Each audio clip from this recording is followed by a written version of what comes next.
Mas makapit daw, better than stock. Brake check. Dahil marami nagtatanong sa atin kung magkano raw ba inabot ng mga ginastos natin dito sa Apar 50MT. And then, ang lahat ng inabot natin for a grand total of... Nandito tayo ngayon sa Garage Point sa Pasig para mag-upgrade ng brake pads para mas gumanda yung preno ng 450MT natin at magpa first PMS. Bakit Garage Point? Dahil dito sigurado tayo sa mga mechanic sa gawa nila at dito yung trusted shop natin. Let's go!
So ito na guys yung brake pad natin na stock. Makapal pa naman kasi 1,000 pa lang tinatakbo. Kaya lang, kaya tayo nagpalit para masubukan natin yung ilig.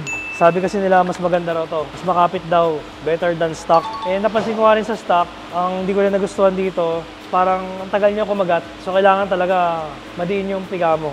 So minsan nakakatakot din dahil pag sobrang diin, baka mag-lock na siya. So bago mag-lock, doon lang siya kumakagat eh. So nasusubukan natin ito mamaya pa uwi kung talagang effective.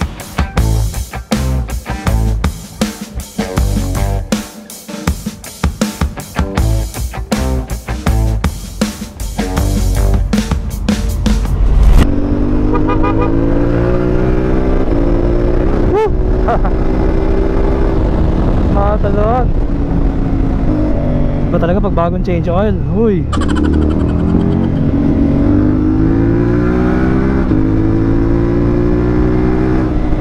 Pwede mo nang piga-pigain. Pwede mo nang gaspulin, no?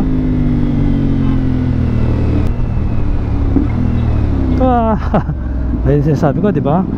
Brake check. Ang lakas na ng preno dahil sa ilig brake pads. Testing natin yan. So, spirited riding. Doon mo testing yung preno eh. So, ginagawa natin, binibed in muna natin yung brake pad.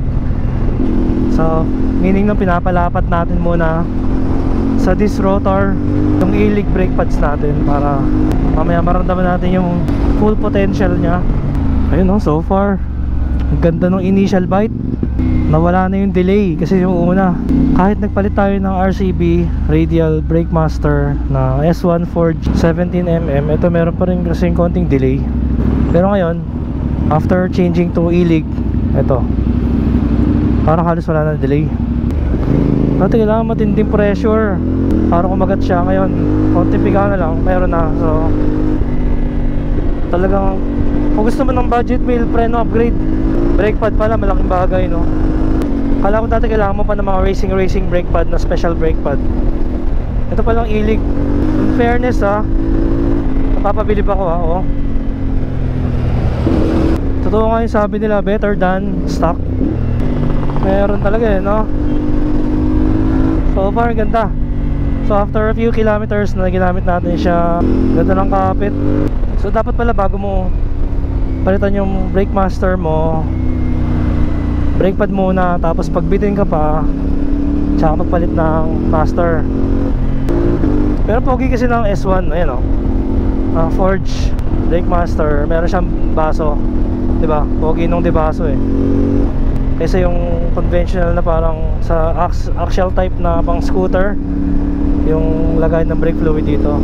Tsaka matinding pigaan, syempre mas lamang talaga yung radial. So hand in hand magtutulungan sila nung pampalakas ng preno, tulungan sila ng brake pad. Good news, hindi na natin kailangan magpalit ng brake caliper kasi maganda na naman yung stock nito. J1 caliper nito is 4-pot. So magsasayang ka lang ng pera kung papalitan mo pa yung caliper. More on aesthetics na lang kasi very capable na yung caliper nya. Siguro kung talagang mag-upgrade ka pa, pwede naman yung steel braided brake lines. Pero sa case kasi ni 450 MT, hindi ka naman dito lagi nakapreno. Unlike sa mga pang racetrack, light trail, more on rear brake naman doon. Sa highway naman, di ka naman laging nakapreno, di ba? Kaya pwede na muna hindi na magpalit ng steel braided. Pero kung talaga may budget ka, meron ka ng peace of mind na wala ka nang i-upgrade eh.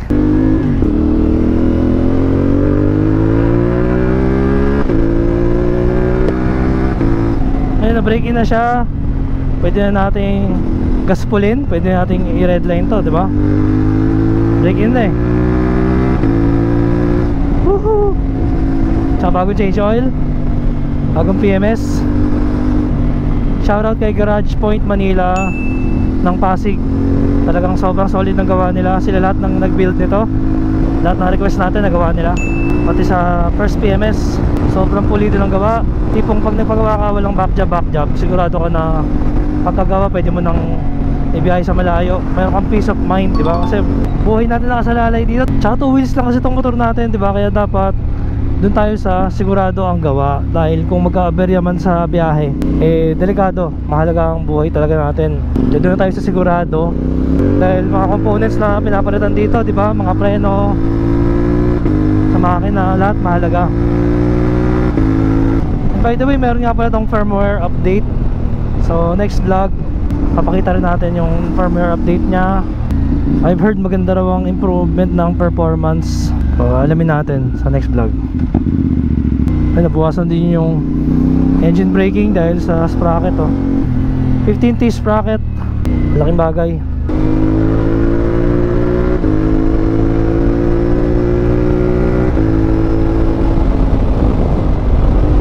Meron pa tayong panghuli natin lalagay sa 450 MT natin, oh. Crash bag, waterproof to, naked ride. So kailangan nakabad ka pag na-drive mo to. Tapos meron siyang kasamang strap. Pwede mo siyang gawing shoulder bag. Ulit lang. So ang purpose lang nito is lagayin to ng mga raincoat. So dalawa syempre kabilaan. So try natin lagay natin. So ito na yung 450 MT natin. Malapit na makita ang kanyang final form. So install muna natin to. Tagal ko nang tinago to. So kung maalala nyo, para to sa Versys 1000 SE natin. Yung unang sport touring natin. Kaya lang, nabenta na natin siya. Kaya ngayon, dito na siya lalagay kay 450 MT. Ang maganda kasi nito, kapag natumba yung motor, itong crash bag ang sasalo. So hindi magagasgasan yung crash bar natin, di ba? So yung crash bar, siya protection para sa motor. Ito naman crash bag, protection para sa crash bar. O, di ba? Super protected na yan. Ayan, i-roll mo siyang ganyan. So yan, so parang siyang double D-ring strap sa helmet. Ayan. Wapo, no? Yun. Maiksi. So sagarin natin, adjust natin siya dito. Paano natin siya mount dito.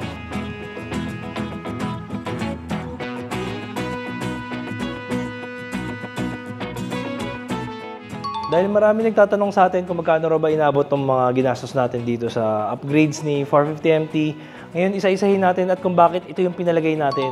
So, unahin natin ngayon dito sa mga auxiliary lights. Unahin natin itong JR1 na spotlight from SEC Moto Supply natin nabili. Kasi ang purpose niyan is para nakakonsentrate lang yung ilaw natin sa flooring or sa kalsada para yung oncoming traffic hindi tayo makasilaw.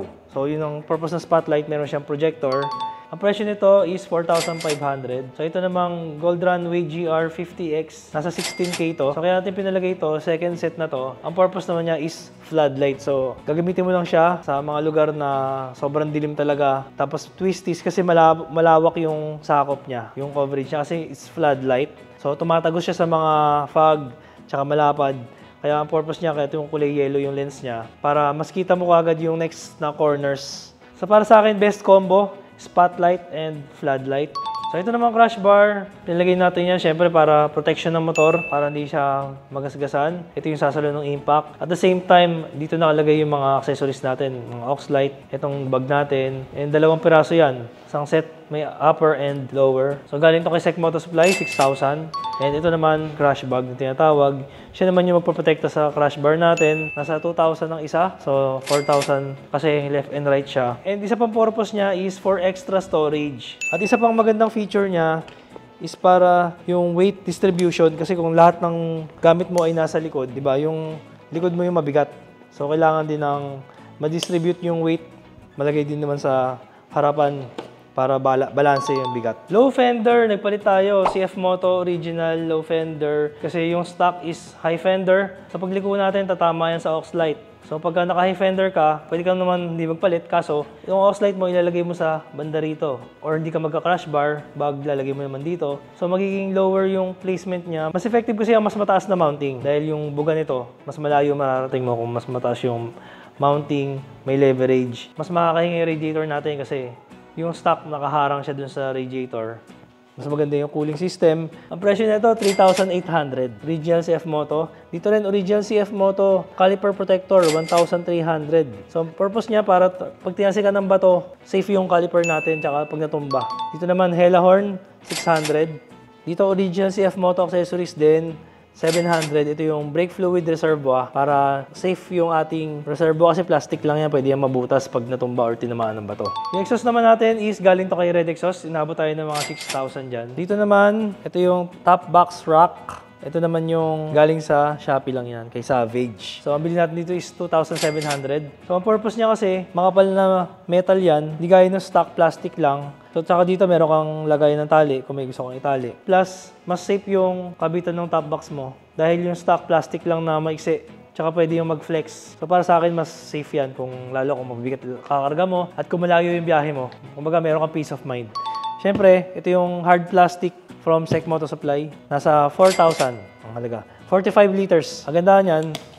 Yan, meron siyang leather inner lining. Pa meron siyang strap dito. Yan.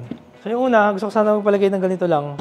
Yung mababa lang. Ito naman yung alloy ng Sec na mga nasa 28 liters. Kasi para mas maporma yung ganitong design. Kaya lang, later on na-realize ko nung pauwi ako after ma-build nitong CF Moto, sakto-sakto yung mga gamit ko sa likod eh. Sa 45 liters. Kaya para sabi ko, ito na lang pala. Tsaka ang laki ni 450MT. Nagmukhang maliit sa kanya yung 45 liters. Kaya okay na tayo dito muna. Isa pang purpose ng top box, syempre bukod sa meron kang storage, OBR mo may sandalan. Kaya safe na safe siya rito. Tapos kung meron kang kakarga pa na bag, pwede mo ilagay dito kung solo ka lang. Safe na yung bag mo, pwede mo itali dito. Or malalaking items. And yung third na use niya is yung talsik ng putik. So nung nag-ride ako, basa yung kalsada hanggang dito lang yung putik sa likod. So hindi naaabutin yung OBR nyo. Unlike pag wala kang top box, rekta sa likod ni OBR yun, sigurado. Kasi yung tires natin, naka dual sport tires tayo eh. Humahako talaga ng putik guys sa ADB 160. Paddock spool, 250 pesos. Ito yata yung pinakamura nating accessories. Quick shifter, 9,000. So two-way quick shifter yan. Ang brand yan is 80 Racing. So, pwede ka mag-downshift. Pero kailangan mo ng konting-konting throttle kahit mga 1%, 2%. Kagala na yung downshift niya. And napakalaking tulong yan kasi sa CF Moto 450, kailangan mo mag-shift lalo dito sa empty. Mare-relax yung kamay mo. 15T sprocket. 800 pesos lang yan. CF Moto brand kay Gaspaholic. Quad lock mount. Nasa mga 3.5. May vibration dampener. Ito yung switch ng Gold Runway natin tsaka nung JR1. Switches. Naglagay din tayo ng Motowolf na handlebar riser. Nasa 800 pares para mas lumapit sa atin at tumaas yung handlebar. RCB Front Brake Master na radial S1 Forge. Ito yung bago nila. So, pogi yan, di ba? So, syempre mas maganda yung preno. Pati sa likod, napalitan na rin natin yan. Ayan, kulay silver yung pinili ko para match dito. RCB S1 din yan na pang likod naman. So, yung set nito, inabot tayo ng mga 6,000. Yung brake pad, front and rear, inabot tayo ng 4,000. Ilig yung brand. So, nag-improve naman yung preno. GPS mount, 1,400. Side stand and larger, 1,250. And yung pinakamahal nating accessories dito, itong Chigi na smart riding system na may dashcam, tire pressure monitoring system, blind spot detection. Andito yung mga camera sa front, yung rear camera. So, yun ang tsura niya. Napakalinaw, tsaka snappy. Makita niyo yung interface niya. Maganda yung interface niya. Sobrang snappy. Tsaka maganda yung brightness, para kang naka-smartphone. Yung presyo nga pala is nasa mga 30,000. Lahat-lahat. Kasi yung pinaka-pressure nito is 25,000. Pero kailangan mo bumili ng tire pressure monitoring system. Ang nilagay nga pala natin is external. So yun yung itsura niya. External lang siya. Kasi merong isang option na internal. Pero problema nung pag nalobat, kailangan mo tanggalin yung gulong. And then, ang lahat ng inabot natin for a grand total of